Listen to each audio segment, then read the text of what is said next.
बिहार में चुनाव से पहले ही चुनाव आयोग को लेकर के कांग्रेस मुखर होती हुई नजर आ रही है। चाहे राहुल गांधी की बात करें या फिर रणदीप सुरजेवाला की, लगातार चुनाव आयोग को लेकर के सवाल उठाए जा रहे हैं। कहीं पिट्ठू कहा जा रहा है तो कहीं सरकारी मशीनरी के साथ चलने के आरोप जो है वो लगाए जा रहे हैं। हमारे साथ कैबिनेट मंत्री हैं अरविंद शर्मा, हरियाणा सरकार में। उनसे हम बात करेंगे सर, क्योंकि आपसे ये सवाल इसलिए भी वाजिब हो जाता है कि कांग्रेस के अंदर आपका भी जो है कार्यकाल रहा, अब आप भाजपा में हैं। कैसे देख रहे हैं इन बयानों को, कैसे देख रहे हैं जो चुनाव आयोग पर बातें जो कांग्रेस के नेता कहते हैं? देखिए, इनको सिर्फ आरोप प्रत्यारोप लगाना आता है और चुनाव जहाँ जहाँ चुनाव होता है फिर और सक्रिय होकर के आरोप लगाते हैं। खूब लग करके सिस्टम बनाते हैं और फिर जब हार जाते हैं फिर और तरह के आरोप प्रत्यारोप लगाते हैं। अब आप देखो, 2024 का चुनाव हुआ पार्लियामेंट का, हरियाणा की बात कर रहा हूँ। 5 सीटें इनकी आ गई लोकसभा में। तब तो मशीन भी ठीक थी, चुनाव आयोग भी ठीक था, किसी में कोई कमी नहीं थी। जब हार जाते हैं तो चुनाव आयोग पर भी प्रश्न चिन्ह हो जाता है, मशीनों पर, इलेक्ट्रॉनिक मशीनों पर भी। जबकि बिल्कुल चुनाव आयोग निष्पक्ष बॉडी है, सरकार का उसमें कोई दखल अंदाजी नहीं है, साफ सुथरा काम चुनाव आयोग करता है, दिन रात मेहनत करके। और इलेक्ट्रॉनिक मशीनों की कई दफ़ा इनको परख लिया, बिल्कुल इलेक्ट्रॉनिक मशीनों में कोई किसी तरह की गड़बड़ नहीं होती। आपने क्योंकि हरियाणा का जिक्र किया, पूर्व मुख्यमंत्री हैं भूपेंद्र हुड्डा, कहते हैं ट्रिपल एम का इस्तेमाल हुआ, मशीन, मैनिपुलेशन, मनी। देखिए, भारतीय नहीं देखते, सुनो। अरे 140 करोड़ का देश, तीसरी बार केंद्र में और तीसरी बार हरियाणा में, ये मैनिपुलेशन से सरकार बनती हो, मैनिपुलेशन से सरकार बनती हो तो देश का बेड़ा गर्क हो जाए। ये सरकारें बनती हैं काम से, विश्वास से। जब लोगों का विश्वास जमता है, जब पार्टी वायदे करती है, सरकार से पहले चुनाव में संकल्प पत्र आता है, उस पर अमल होता है, लोगों को पता है कि भारतीय जनता पार्टी जो कहती है वो करती है, माननीय प्रधानमंत्री मोदी जी जो कहेंगे वो करेंगे। यही हाल हरियाणा में है सीएम नायब सिंह सैनी जी का। तो सारी बातें लोग समझते हैं, लोगों को पता है कि 11 सालों में तीसरी बार सरकार आई है, इन 11 सालों में कितने काम हुए हैं, ऐसे ऐसे काम जो सोच भी नहीं सकते थे। कांग्रेस तो मैं कह रहा हूँ कई जन्म भी नहीं सोच सकती, ऐसे ऐसे काम हुए हैं। धारा 370, 35 है, राम मंदिर, 3 तलाक, महिला आरक्षण, 30 साल 35 साल पुरानी समस्या को जड़ से उखाड़ दिया और उसको लागू किया। आप क्योंकि 11 साल के काम की बात कर रहे हैं, राहुल गांधी अभी चंडीगढ़ आए थे हरियाणा कांग्रेस भवन में। ये कह रहे थे प्रदेश अध्यक्ष उद्धवन, गांधी परिवार से पहला कोई व्यक्ति जो है वो कांग्रेस भवन आ रहा है। 11 साल में वो भी संगठन बनाने की अपनी कवायद पर लगे हैं।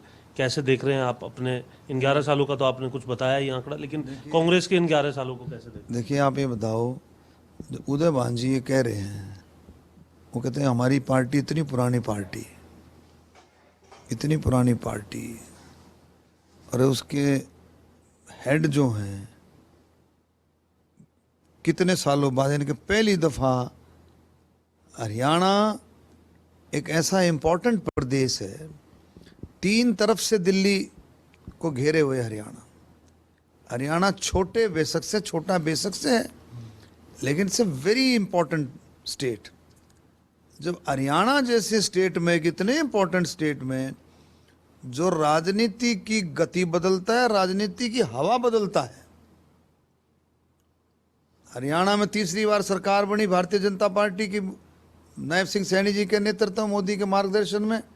उसी तरह से महाराष्ट्र चला, उसी तरह से दिल्ली चला, और उस हरियाणा प्रदेश में पहली दफ़ा कांग्रेस के हेड, पहली दफ़ा हरियाणा प्रदेश में। इससे बड़ी बात, इससे मतलब मैं कहूँगा इससे छोटी बात और क्या हो सकती है इससे छोटी बात? और क्या, जो जिसको ये ध्यान ही नहीं है हरियाणा प्रदेश क्या है, हरियाणा प्रदेश की इंपॉर्टेंस ही नहीं पता उसको। आपको लगता है संगठन में निष्पक्षता रहेगी, क्योंकि कांग्रेस में आपके भी अनुभव रहे हैं, सीनियर नेता रहे आप वहाँ पे?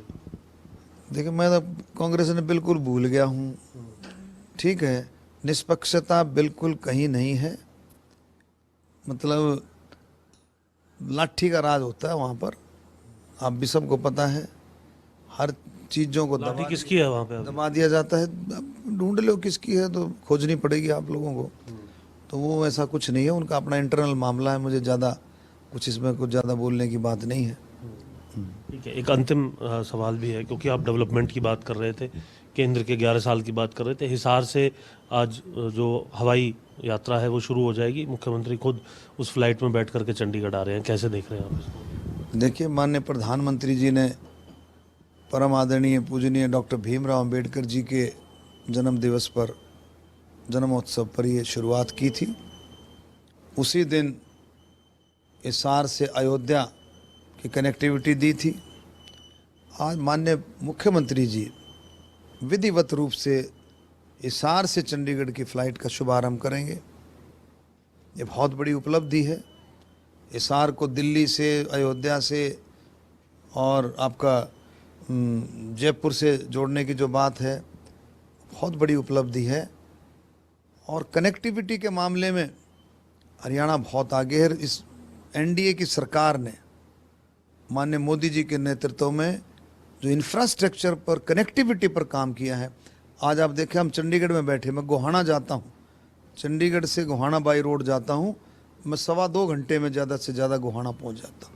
ये है बदलता भारत, नहीं समझे? तो ये सारी की सारी, उस दिन माननीय प्रधानमंत्री जी ने यमुनानगर में भी दीनबंधु सर छोटू राम जी के नाम से थर्मल पावर प्लांट की जो है नींव रखी थी। बहुत बड़े बड़े काम जो है माननीय प्रधानमंत्री जी ने किए, और माननीय मुख्यमंत्री नायब सिंह सैनी जी भी उन कामों को और आगे बढ़ा रहे हैं। शुक्रिया बात करने के लिए। तो लगातार डेवलपमेंट से लेकर के किस तरीके से केंद्र और हरियाणा आगे बढ़ रहा है, उसकी जानकारी कैबिनेट मंत्री अरविंद शर्मा देते हुए नजर आ रहे हैं। वहीं कांग्रेस के अंदर लाठी का राज चलता है, लाठी किसकी है ये ढूंढना होगा, ये भी वो कहते नजर आ रहे हैं। और संगठन को लेकर के भी ये प्रश्न चिन्ह लगा है कि उसमें अगर लाठी का राज है तो किस तरीके से निष्पक्षता रहने वाली है। चंडीगढ़ से कैमरामैन सुनील के साथ जितेंद्र चौधरी, खबरें अभी तक।